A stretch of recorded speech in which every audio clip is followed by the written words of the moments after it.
I'm going to turn to Luke chapter 7, beginning with verse 1, and sort of mingle in a little bit of stuff from Matthew chapter 8 and Matthew chapter 11, because they're all talking about the same kind of thing. I want to talk today about faith, expectations, and confidence.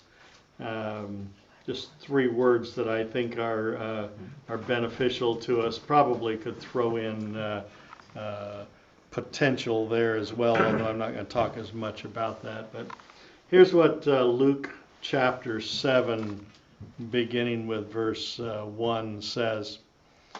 After this time of teaching, this comes right at the end of the Sermon on the Mount, Jesus came back to the region of Capernaum and began to preach and teach the people. A centurion in the region had a beloved servant who was tormented, paralyzed, and near death. And he asked some of his Jewish friends to request that Jesus would come and heal his servant. They found Jesus and said, "Our friend, a centurion, needs you to heal his servant. This friend has done much for our nation and has even built us our synagogue." Jesus agreed to accompany them, and they set out. As they approached the man's home, they were greeted by some of the centurion's other friends, and they spoke for the centurion, saying, "Lord, I am not worthy enough for you to come to my home, nor do I feel worthy to come and talk with you directly.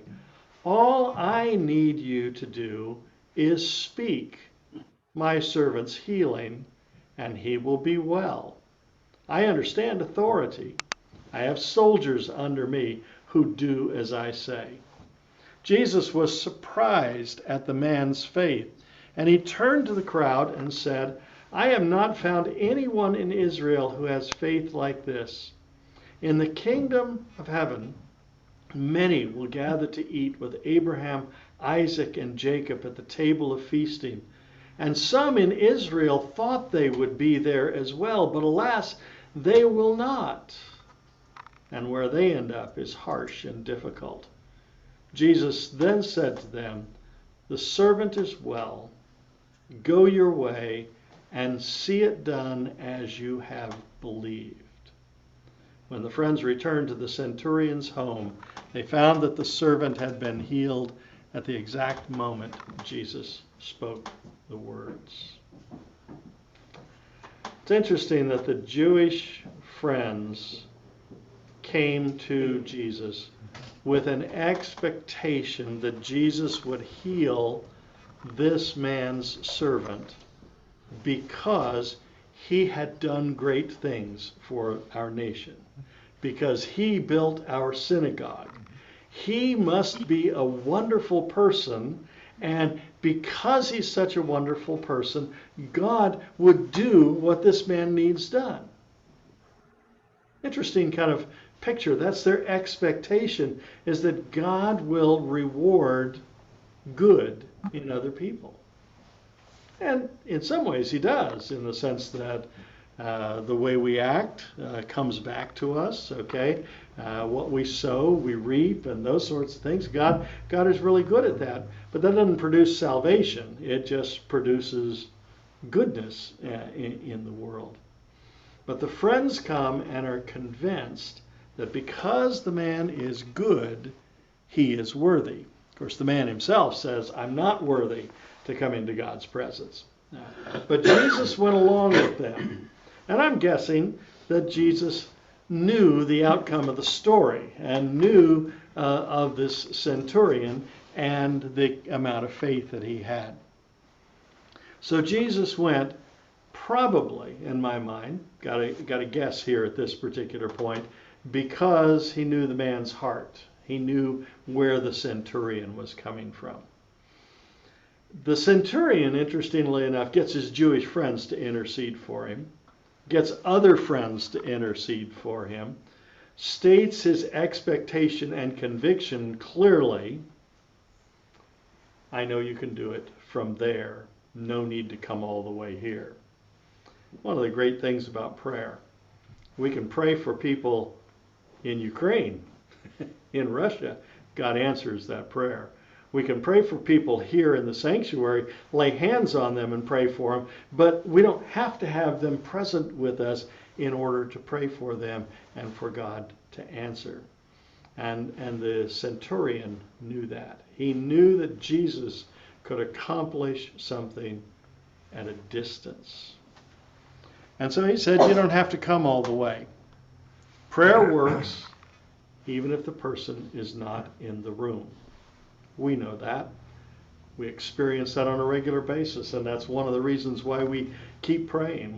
This church probably, by the nature of our size, as much as of who we are, gets the opportunity to talk about prayer and pray more than most churches do on a given Sunday morning, because they don't have the ability in a church of 100 or 500 people to say, well, what are your prayer requests? Pray whatever you want to pray. And we get to do that as a church. Jesus says to the centurion, a phrase that I love, over and over again, it's used in the Gospels, according to your faith. There's even an experience, and I think it's Matthew's period of time where the centurion has this request, and the centurion says, you don't have to come all the way. Other people say you have to come all the way. The woman touches Jesus's garment. She says, if I just touch his garment, I know I'll be healed. That's her faith. That's her expectation. That's her confidence that if she just touches him. And all the way along, Jesus says, I'm willing to work where you are. You don't have to come and play by my rules. I'll play by your rules. You make them up. You tell me what you expect. You tell me where you're confident. You tell me where your faith is. And I will respond. That's a loving God.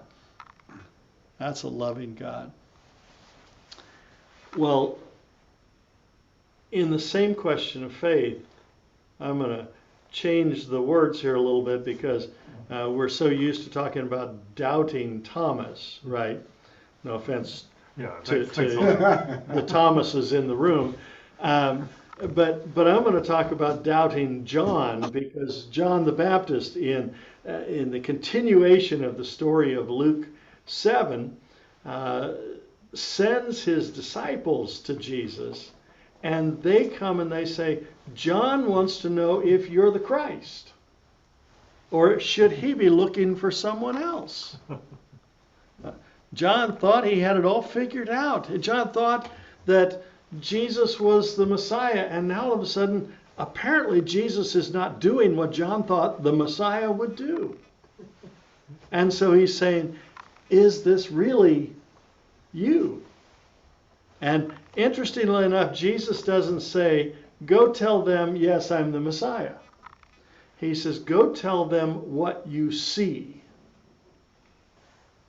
I'm healing the sick, I'm casting out demons, I'm setting people free. And those are all terms from the book of Isaiah that says this is what the Messiah is going to do.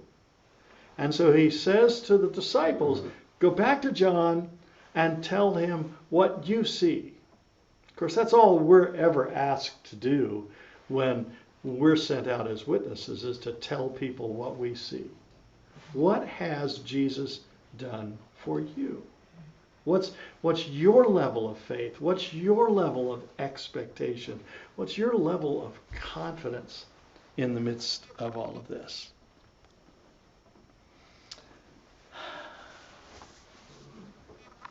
I'm going to get mildly introspective for a moment. I don't know why, because I'm not feeling depressed or introspective or anything like that this morning, but it just sort of came to me that this is probably the things I ought to talk about. There are people in this world who set goals. And we're told that if you set goals, then you will probably reach them. Okay? What's that old phrase? You can do anything you want to do. Just focus on it and do it. And that's the theme. I might have said this to you before, but that's the theme of all of the get-rich-quick schemes that I have read throughout the years. I used to get those things in the mail and say, I want to see, what are they doing now? How are they getting rich? And that kind of thing. It always fascinates me. And not that I really want to be rich, but the psychology of why people do this. And 99 times out of 100, what they say is, focus on it, and it'll happen. Well, the way they made it happen is they wrote the article and asked you to buy it or buy the book or this kind of thing. They didn't make their money by focusing on it. They made their money by getting you to buy their book. And if they get enough people to buy the book, they'll make the money, kind of thing. But anyway, set goals. People without goals seldom reach their potential. And that's what the teachers always said about me when I was growing up to my mother. Well, he has so much potential. And I'm going, yeah, whatever. Because I was not a good student. I did not like school. I could not read well. And I think if you don't read well, it's really hard to do school. But as a matter of fact, that's one of the reasons why I was a math major. Partly because I'm really good at math, but partly because you only have 3 pages of homework every night rather than 50 pages of reading to do.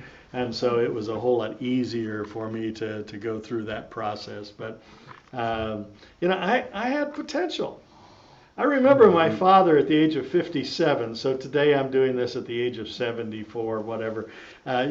He was wondering, had he accomplished anything in his life? And here I am just graduating from high school, and I'm saying, but Dad, yeah, you have. You've had a career in the Air Force. You made it to the level of officer. You've commanded hundreds of men over a period of time and cared for them. You were a college professor in mathematics at one point. You've got a great family. I mean, what more could you want?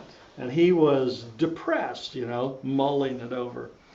And I look at my life and I go, yeah, I didn't have a lot of goals.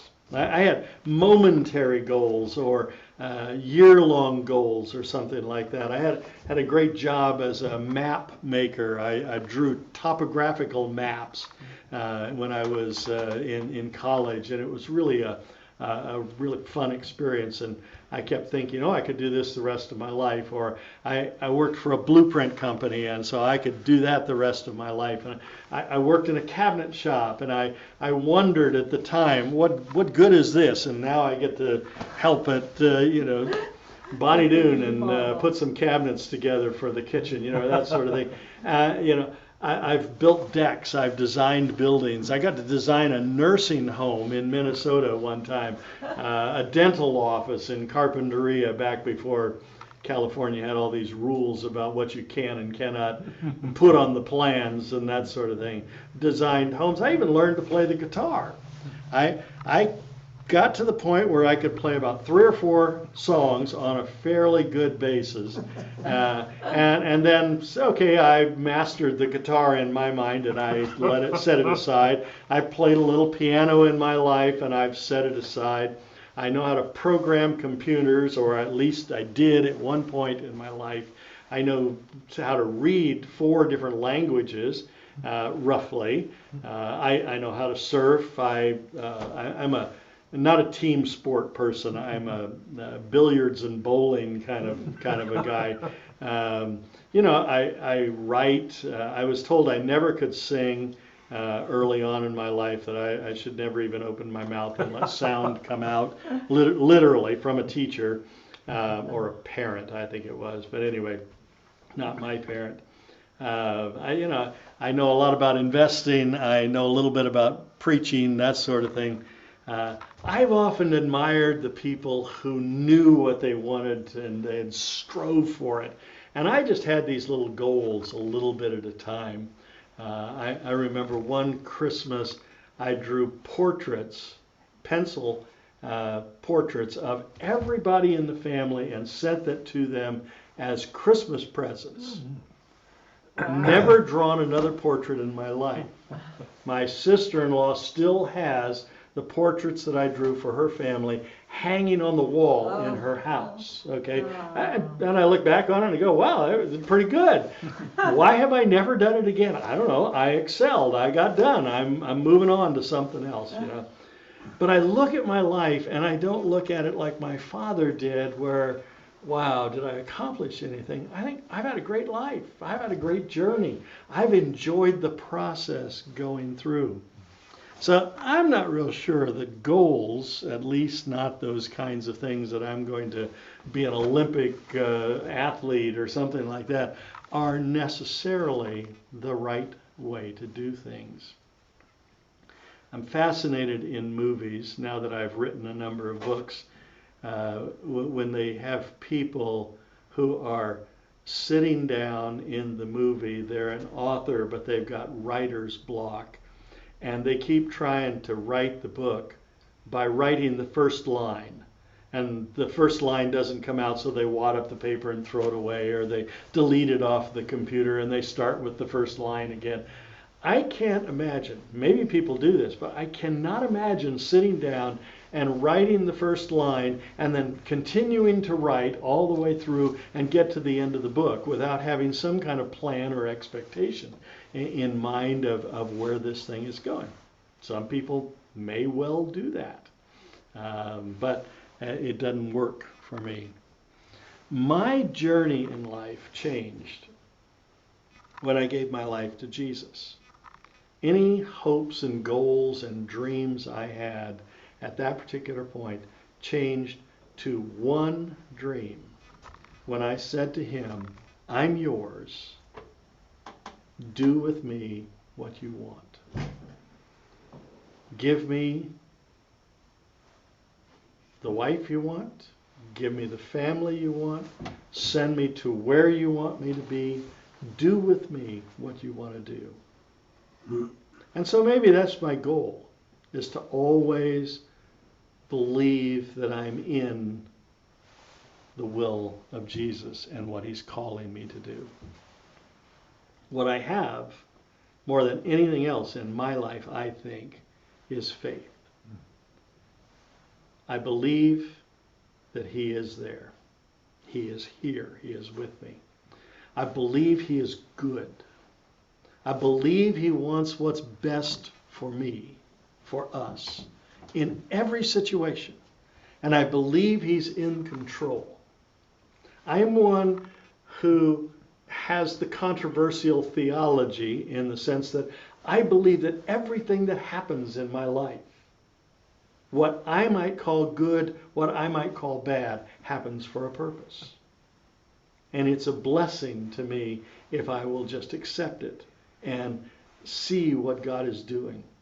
I believe he's in that kind of control. I believe nothing is impossible with him. And I believe he will lead me where he wants me to go every step of my life. As long, I think, as long as I expect great things from him, I will see great things in my life. I will approach life with confidence that I am not alone and that he is with me and I am with him.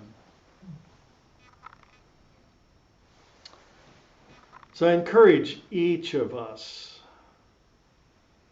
to have high hopes for tomorrow, to expect great things to happen. After all, we are children of the Heavenly Father. It will be done to you as you believe it to be done. Let's turn to hymn number